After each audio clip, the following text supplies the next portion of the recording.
Capítulo 6. A terceira linguagem do amor. Receber presentes. Estudei antropologia em Chicago. Devido às detalhadas etnografias, visitei pessoas fascinantes, por todo o mundo. Estive na América Central, onde pesquisei as avançadas culturas, dos maias e dos astecas. Cruzei o Pacífico, e analisei as tribos da Melanésia e Polinésia. Estudei os esquimós das vegetações das tundras, ao norte, e os aborígenes ainos do Japão. Examinei os padrões de cultura, relativos ao amor e casamento, e descobri que em cada cultura, o ato de dar presentes faz parte deste processo. Os antropologistas, em geral, são apaixonados pelos padrões culturais, que distinguem as culturas e eu também o sou. Será que o ato de presentear é uma expressão fundamental de amor, que transcende barreiras culturais? Será que a atitude de amor está sempre acompanhada do ato de conceder? Essas perguntas são acadêmicas, e de certa forma até filosóficas, mas a resposta a elas é sim. Podemos inclusive notar uma profunda implicação prática, nos casais norte-americanos. Fiz uma viagem antropológica de campo, à ilha de Dominica. Nosso propósito era estudar a cultura dos índios do Caribe. Foi nessa viagem que conheci Fred. Ele não era do Caribe, mas um jovem negro de 28 anos. Perderá uma de suas mãos com uma dinamite, em uma temporada de pesca. Devido ao acidente, teve de abandonar sua carreira de pescador. Ele possuía muito tempo disponível, e eu apreciei o fato de poder contar com sua companhia. Passamos muitas horas juntos, e conversamos sobre sua cultura. Em minha primeira visita à sua casa, ele me perguntou: Sr. Guelry, o senhor aceitaria um suco?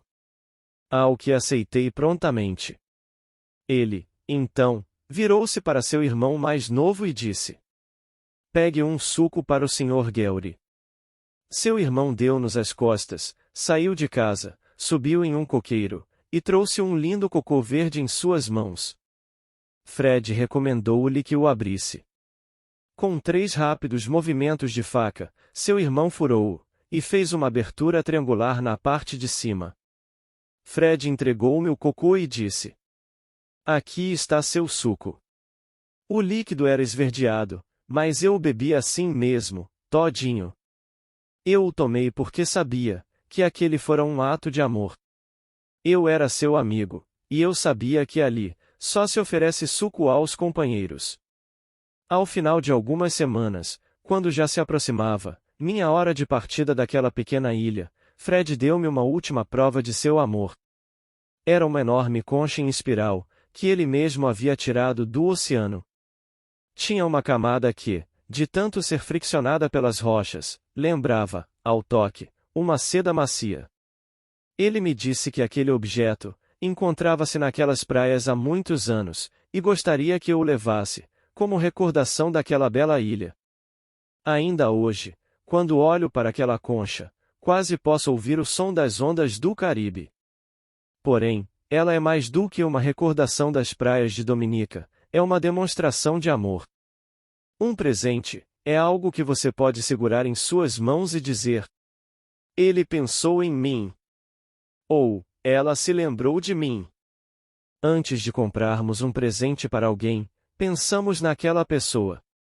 O objeto em si é um símbolo daquele pensamento. Não importa se foi caro ou barato. O importante é que ele seja a prova desse desejo. E não é somente a intenção, em nível da mente que se conta, mas o pensamento demonstrado de forma concreta, através de um presente, que se torna uma expressão de amor. Muitas mães contam histórias de que seus filhos trouxeram-lhes flores do quintal como presente. Elas se sentem amadas, mesmo que seja uma simples flor do jardim delas, que não gostariam que fosse apanhada. Desde muito pequenas, as crianças sentem-se inclinadas a dar alguma coisa a seus pais, e isto é uma boa indicação de que dar presentes é fundamental para o amor. Presentes são símbolos visuais do amor. A maioria das cerimônias de casamento inclui dar e receber alianças. A pessoa que realiza a cerimônia diz: estas alianças são os sinais visíveis dos elos espirituais que unem estes dois corações, em um amor que nunca terminará. Isso não é uma simples retórica. É a expressão de uma significante verdade. Os símbolos possuem valores emocionais. Creio que isso pode ser bem exemplificado quando, perto da desintegração de um casamento, marido e mulher deixam de usar suas alianças. Esse é um sinal muito nítido de que o casamento está em sérios problemas. Certo esposo me disse o seguinte: quando ela tirou sua aliança contra mim, e saiu cega de raiva batendo atrás de si a porta da casa, tornou-se evidente que nosso problema era seríssimo. A aliança ficou no mesmo lugar, onde foi jogada durante 2 dias, porque eu não me abaixei para pegá-la. Quando finalmente a apanhei, caí em um pranto convulsivo. As alianças são um símbolo do que o casamento deveria ser. Porém, aquela colocada na palma de mão dele, e não no dedo dela, funcionava como um lembrete visual de que aquele casamento desmoronara-se. A aliança solitária provocou profundas considerações e emoções naquele marido. Símbolos visuais de amor são mais importantes para uns do que para outros. Por esse motivo, existem os que após se casarem, nunca mais tiram a aliança, porém, também há alguns que nem chegam a usá-la. Essa é outra evidência de que as pessoas possuem linguagens do amor diferentes. Se receber presentes é sua primeira linguagem do amor, então você dará enorme valor à aliança recebida, e usa-la com grande orgulho. Ao longo da vida, outros presentes também serão motivo de grandes emoções. Você verá neles expressões de amor. Sem lembranças como símbolos visuais, o amor do cônjuge poderá até ser questionado. Existem presentes de todos os tamanhos, cores e formatos. Alguns são caros, outros baratos. Para aquela pessoa cuja primeira linguagem do amor é receber presentes, o preço pouco contará, a menos que haja uma enorme discrepância entre o que se deu e o que se poderia oferecer. Se um marido milionário concede regularmente à sua esposa presentes de somente $1, ela poderá questionar se aquela é realmente uma expressão de amor. Por outro lado, quando as finanças da família são reduzidas, um presente de $1 significará tanto quanto um outro, de $1 milhão. Se a primeira linguagem do amor de seu cônjuge for receber presentes, você pode se tornar expert nessa área. De fato, essa é uma das mais simples linguagens para se aprender. Presentes podem ser comprados, achados ou elaborados. O marido que para ao longo de uma estrada e apanha para sua esposa uma rosa silvestre, achou ali uma singela expressão de amor, a menos que ela seja alérgica a flores do campo. Para o esposo que pode pagar, há muitos cartões bonitos e tocantes, e não são tão caros assim. Para aqueles que não podem fazer esta despesa, eles mesmos podem ter os seus, e sem pagar nada. Pegue uma folha de papel, uma tesoura, recorte em forma de coração e escreva no meio a frase: "Eu amo você". Os presentes não precisam ser caros. Mas, como deve agir aquela pessoa que diz não saber dar presentes? Não sei dar presentes. Durante toda a minha infância e adolescência, recebi poucos presentes. Não sei escolher o que oferecer às pessoas. Isso não é natural em mim. Parabéns!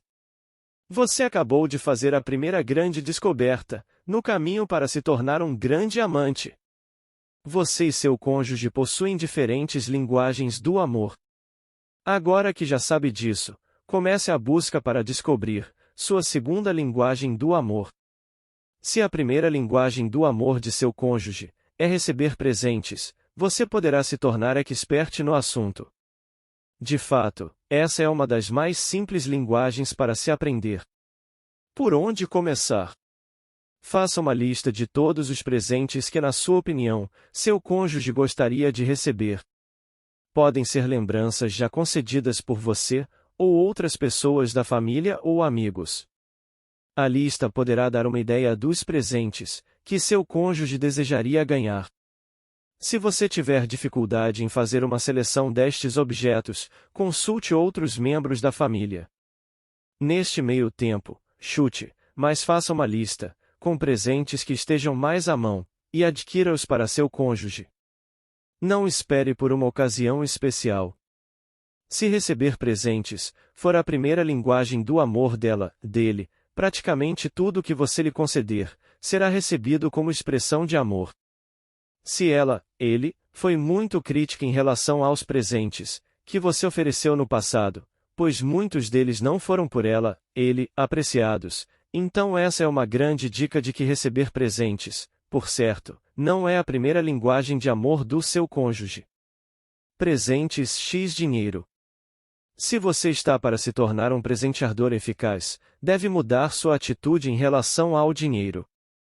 Cada um de nós possui uma percepção individual dos propósitos de nosso salário na vida, e temos várias emoções relacionadas à forma como ele é empregado.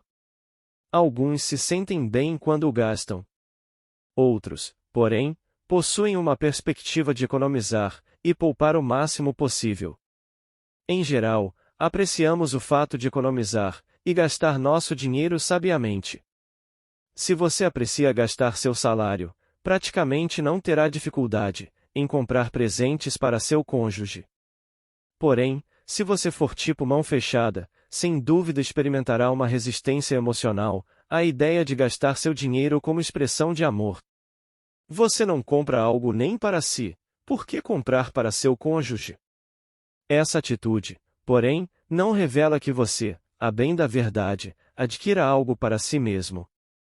A economia e o investimento de seu dinheiro proporcionam-lhe segurança emocional. Você provê suprimento para sua própria segurança emocional, na forma como lida com o seu salário. O que você realmente não faz é suprir as necessidades emocionais de seu cônjuge. Se porventura descobrir que a primeira linguagem do amor dele é realmente receber presentes, então talvez perceba que comprar presentes para ele, ou ela, é o melhor investimento que realizará. Você investirá em seu relacionamento e encherá o tanque do amor emocional de seu cônjuge. Com o tanque cheio, ele ou ela corresponderá ao seu amor emocional, em uma linguagem que você por certo entenderá. Quando as necessidades emocionais de ambos são supridas, o casamento toma uma dimensão totalmente nova. Não se preocupe com seus investimentos. Você sempre será um poupador, mas investir no amor de seu cônjuge será como comprar a ação mais cara da Bolsa de Valores. O presente da presença. Existe um tipo de presente que é intangível, e muitas vezes, fala mais alto do que qualquer outro, que você possa ter nas mãos. Eu o chamo de presente da sua presença, ou presente de si mesmo. Estar ao lado de seu cônjuge, quando este precisa de você, fala mais alto do que aquele, cuja primeira linguagem é receber presentes. Jean disse-me certa vez: meu marido Donald gosta mais de futebol do que de mim.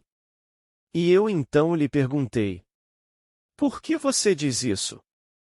No dia em que nosso filho nasceu, ele foi jogar bola. Eu fiquei a tarde toda sozinha, deitada em um leito da maternidade, enquanto ele se divertia com os colegas, o tempo todo. Fiquei arrasada. Aquele era um dos momentos mais preciosos de nossas vidas. Queria que o desfrutássemos juntos. Desejava que ele estivesse ali comigo. Mas Dom abandonou-me e foi jogar. Aquele marido poderia ter mandado dúzias de rosas para a esposa, mas elas de forma alguma falariam tão alto quanto se ele estivesse no hospital, ao lado da esposa. Posso afirmar que Jean ficou profundamente magoada com aquela experiência. O bebê tem agora 15 anos, e ela ainda fala do ocorrido, com todas as emoções presentes, como se tivesse acontecido no dia anterior. Procurei sondá-la com a seguinte pergunta: você baseou sua conclusão de que Dom aprecia mais a futebol do que a você, naquela experiência? Não só, mas também. No dia do funeral de minha mãe, ele também foi jogar bola. Mas ele foi ao funeral? Foi. Mas assim que a cerimônia terminou, ele foi direto jogar. Eu não podia acreditar. Meus irmãos levaram-me para casa, pois meu marido tinha ido jogar futebol. Mais tarde tive a oportunidade de perguntar a Dom sobre essas duas situações. Ele sabia exatamente do que eu falava. Eu sabia que ela falaria ao Senhor sobre isso. Eu estava lá durante todo o trabalho de parto, e também quando o bebê nasceu. Tirei fotos. Eu estava muito feliz, e não vi a hora de contar para os meus colegas do time a boa notícia. Mais tarde, quando voltei ao hospital, minha bola murchou. Ela estava furiosa comigo. Eu não podia acreditar que era ela quem me dizia todas aquelas coisas horrorosas. Achei que ela ficaria orgulhosa, por eu ter prazer em querer dar a boa notícia ao time.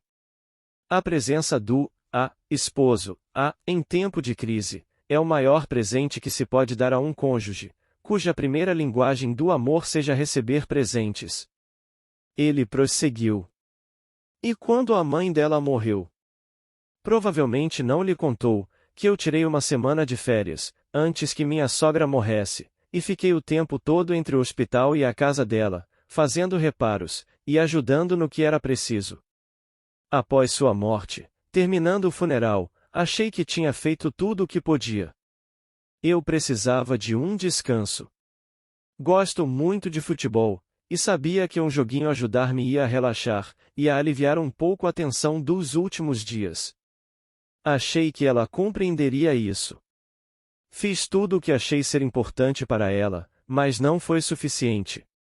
Ela nunca esquecerá e sempre jogará na minha cara, aqueles 2 dias. Ela diz que eu gosto mais de futebol do que dela. Isso é ridículo. Dom era um marido sincero, que falhou em compreender a tremenda importância de sua presença. A permanência dele era mais importante para ela do que qualquer outra coisa. A presença do esposo, em tempos de crise, é o maior presente que se pode dar a um cônjuge cuja primeira linguagem do amor seja receber presentes. A presença física torna-se o símbolo do amor. Retire esta presença, e a percepção desta virtude evapora-se. Durante o aconselhamento, Dom e Jean trataram das feridas e dos ressentimentos do passado. Ela conseguiu perdoá-lo, e ele pôde compreender por que sua presença era tão importante para ela. Se a presença de seu cônjuge é muito importante para você, eu incentivo a expressar-lhe isso. Não espere que ela, leia a sua mente. E se porventura ouvir a expressão, gostaria muito que você estivesse lá comigo amanhã, hoje à noite, esta tarde, etc., por favor, leve esse pedido a sério. Talvez, de seu ponto de vista, sua presença não seja tão importante, mas se você não atender a esta solicitação, poderá comunicar uma mensagem negativa. Um determinado esposo me disse certa vez: quando minha mãe morreu, o supervisor de minha esposa lhe disse que ela poderia se ausentar do emprego durante 2 horas, e depois desse período deveria voltar ao trabalho. Ela, então, disse-lhe que seu esposo precisava do apoio dela, por isso, não voltaria mais naquele dia. O supervisor então lhe disse: se você não voltar, poderá perder seu emprego. Minha esposa então replicou: meu esposo é mais importante do que meu trabalho. Ela passou aquele dia comigo. De alguma forma, naquela oportunidade, eu me senti mais amado por ela do que nunca antes. Jamais esqueci aquele seu ato. E sabe o que aconteceu? Ela não perdeu o emprego. Seu supervisor foi mandado embora, e ela assumiu o posto que era dele. Aquela esposa falará a linguagem do amor de seu marido, e ele jamais esqueceu disso. Quase toda a literatura existente sobre o amor indica que em seu âmago encontra-se o espírito da entrega voluntária. Todas as 5 linguagens do amor desafiam-nos a doarmos nós mesmos, a nossos cônjuges. No entanto, para alguns, receber presentes, símbolos visíveis do amor, é o que fala mais alto. A maior ilustração dessa verdade veio de Chicago, onde conheci Jim e Janice. Eles participaram de meu seminário sobre casamento, e ficaram encarregados de me levar, na tarde de sábado, ao aeroporto O'Hare. Tínhamos umas 3 horas antes de meu embarque, e eles perguntaram se eu gostaria de ir a um restaurante. Como estava com fome, concordei alegremente. E naquela tarde, tive muito mais do que uma refeição grátis. Jim e Janice cresceram em fazendas da região de Illinois. Mudaram para Chicago logo após se casarem. Ela me contou um fato ocorrido, 15 anos depois do feliz matrimônio, e dos 3 filhos. Ela começou a falar assim que nos sentamos. Dr. Chapman, o motivo de trazê-lo até o aeroporto, foi para partilharmos com o senhor um milagre. Alguma coisa nesta palavra faz-me recuar, principalmente quando não conheço a pessoa que a usa. O que será que vem por aí? Pensei. Ocultando esses pensamentos para mim mesmo, dediquei toda a minha atenção a ela. Eu não sabia, mas estava prestes a levar um choque. Dr. Chapman, Deus usou o senhor para fazer um milagre em nosso casamento. Nossa, como me senti culpado! 1 minuto atrás eu questionava o uso da palavra milagre, e agora, Janice dizia que eu era o veículo daquele milagre. Passei, então, a ouvir com mais interesse. Janice continuou. Há 3 anos assistimos, pela primeira vez, um seminário do senhor aqui mesmo em Chicago. Eu estava desesperada. Pensava seriamente em deixar Jim, e já havia dito isso a ele. Nosso casamento estava vazio há muito tempo. Eu já tinha desistido. Durante anos eu dizia a Jim que precisava de seu amor, mas ele não esboçava nenhuma reação. Eu amava as crianças, e sabia que elas me adoravam também, mas não sentia nenhum amor da parte de Jim. Para ser sincera, naquela época eu praticamente o detestava. Ele era uma pessoa absolutamente metódica. Fazia tudo por hábito. Era tão previsível quanto um relógio, e ninguém conseguia alterar aquela rotina. Ela continuou. Durante muitos anos, tentei ser uma boa esposa. Eu cozinhava, lavava, passava. Colocava em prática tudo o que uma boa esposa deveria realizar. Fazia sexo porque sabia que era importante para ele. Porém, não havia jeito de me sentir amada por Jim. Sentia-me como se ele tivesse deixado de se interessar por mim após o casamento, e simplesmente não me valorizava mais. Sentia-me usada e desvalorizada.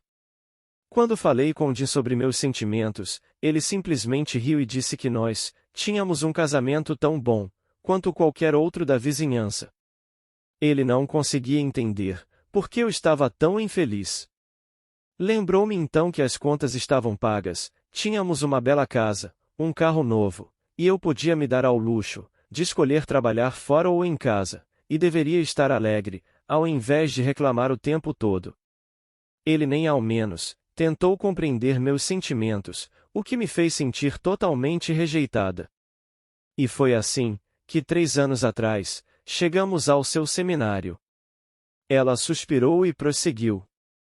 Até então, nunca havíamos participado de nenhum estudo sobre o casamento. Eu não sabia o que me esperava e, sinceramente, minhas expectativas eram negativas. Achei que nunca, nada nem ninguém mudaria a Jim. Durante e depois do seminário, ele quase não falou. Aparentemente demonstrou gostar do assunto. Inclusive, achou o senhor muito engraçado. Mas não comentou comigo sobre nenhuma das ideias do seminário. Não esperava mesmo que o fizesse, e tampouco lhe perguntei coisa alguma. Como já disse, eu já desistira de esperar alguma mudança. Como o senhor bem sabe, o seminário terminou no sábado à tarde. Naquele dia à noite e no domingo, as coisas foram como de costume. Porém, na segunda-feira à tarde, ele chegou do serviço e trouxe-me uma rosa. Fez uma nova pausa, para respirar fundo e prosseguiu. Onde você arrumou isso? Eu perguntei. Ele respondeu. Comprei de um vendedor de flores. Achei que você gostaria de ganhar uma rosa. Eu comecei a chorar, e agradeci comovida. Logo descobri que ele comprará a rosa, de um vendedor em alguma esquina. De fato eu havia visto um naquele dia. Mas isso não importava, pois o que valia é que ele me trouxera aquela rosa. Na terça-feira à tarde, ele me ligou do escritório e perguntou-me o que eu achava, se ele trouxesse uma pizza para jantarmos. Ele pensou que eu apreciaria não cozinhar naquela noite. Disse-lhe que achava a ideia ótima, e ele trouxe aquele lanche para casa. Nós curtimos muito aquela pizza. As crianças também gostaram muito, e agradeceram-lhe por tê-la trazido. Dei-lhe um abraço, e manifestei minha sincera apreciação por tudo. Fez uma pequena pausa e prosseguiu. Ao chegar em casa na quarta-feira à noite, trouxe para cada um de nossos filhos um pacote de biscoitos e uma plantinha para mim. Disse que a rosa logo morreria, e achava que eu gostaria de algo que durasse mais tempo. Eu pensei que tivesse alucinações. Não podia acreditar que Jim fizesse aquelas coisas e nem o porquê delas. Na quinta-feira após o jantar, ele me deu um cartão onde escrevera que, apesar de não saber dizer seu amor por mim, gostaria que eu soubesse o quanto eu significava para ele. Novamente chorei, e sem relutância abracei-o e beijei-o. Nessa hora ele falou: por que não arrumamos uma babá para ficar em casa no sábado à noite, e vamos nós dois jantar fora? Meio fora de órbita, respondi que seria maravilhoso. Na sexta-feira à noite, ao vir para casa, parou em uma loja de doce, e trouxe para cada um de nós um pacotinho com nossos doces preferidos. De novo, ele nos fez surpresa, e disse que aquela era a nossa sobremesa. Janice parou novamente, para dar um profundo suspiro e prosseguiu. No sábado à noite, eu estava em Alfa.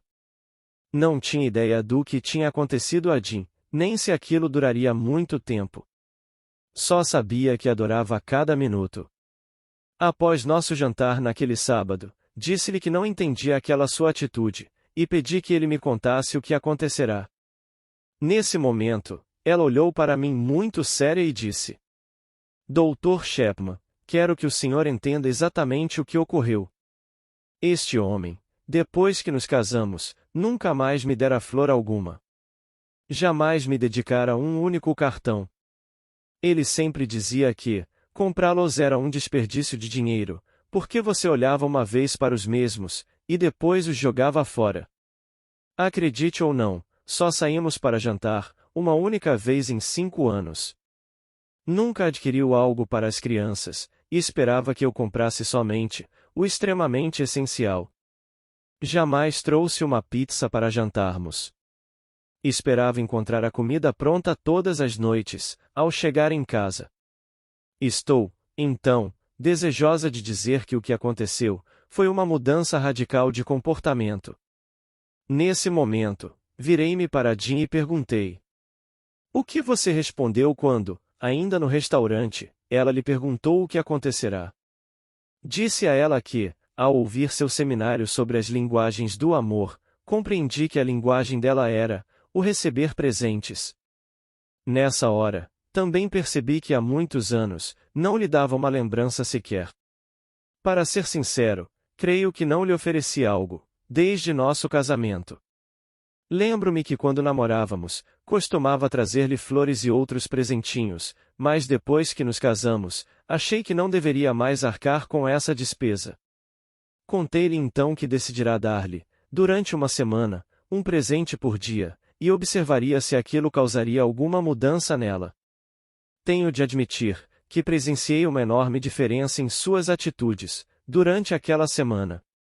Fez uma pequena pausa e prosseguiu. Disse-lhe também que confirmava ser verdadeiras as palavras que o Senhor dissera, e aprender a linguagem certa do amor era a chave para que o cônjuge se sentisse amado. Pedi perdão, por ter ficado tão endurecido todos aqueles anos, falhando tanto em suprir sua necessidade de sentir-se amada. Disse a ela que realmente amava, e apreciava todas as coisas que ela fazia por mim, e pelas crianças. Disse-lhe também que, com a ajuda de Deus, iria me tornar um expert em presentear, e iria me aprimorar nisso por toda a minha vida. Nessa hora, Janice me disse: Mas, Jim, você não pode continuar a me comprar presentes todos os dias, pelo resto de nossas vidas. Não há orçamento que aguente isso. Eu lhe respondi: Pode ser que não dê para comprar todos os dias, mas pelo menos uma vez por semana, acho que sim. Isso soma 52 novos presentes por ano, que você deixou de receber nos últimos 5 anos. E quem disse que terei de comprar todos eles? Posso muito bem fazer alguns. Posso utilizar a ideia do Dr. Chapman de, na primavera, apanhar uma flor do nosso jardim. Janice então o interrompeu. Dr. Chapman, que eu me lembre, ele não falhou nenhuma semana, já há 3 anos. Ele é um novo homem. O senhor não acredita como somos felizes. Nossos próprios filhos têm nos chamado de pombinhos apaixonados. Meu tanque tem transbordado de tão cheio. Virei-me então para Jim e perguntei: E quanto a você, Jim, também se sente amado por Janice? Eu sempre me senti amado por ela, Dr. Chapman. Ela é a melhor dona de casa do mundo. Cozinha como ninguém. Minhas roupas estão sempre limpas e passadas. Ela é ótima para lidar com as crianças. Sei que ela me ama. Ele sorriu e continuou: Minha linguagem do amor está muito óbvia para o senhor, não é? Concordei com ele. E também com ela, ao lembrar da palavra milagre, utilizada ao início de nossa conversa. Não é necessário que os presentes sejam caros e oferecidos semanalmente. Para algumas pessoas, o valor deles nada tem a ver com o preço, mas sim com o amor implícito. No capítulo 7, deixaremos mais clara a linguagem do amor de Jim.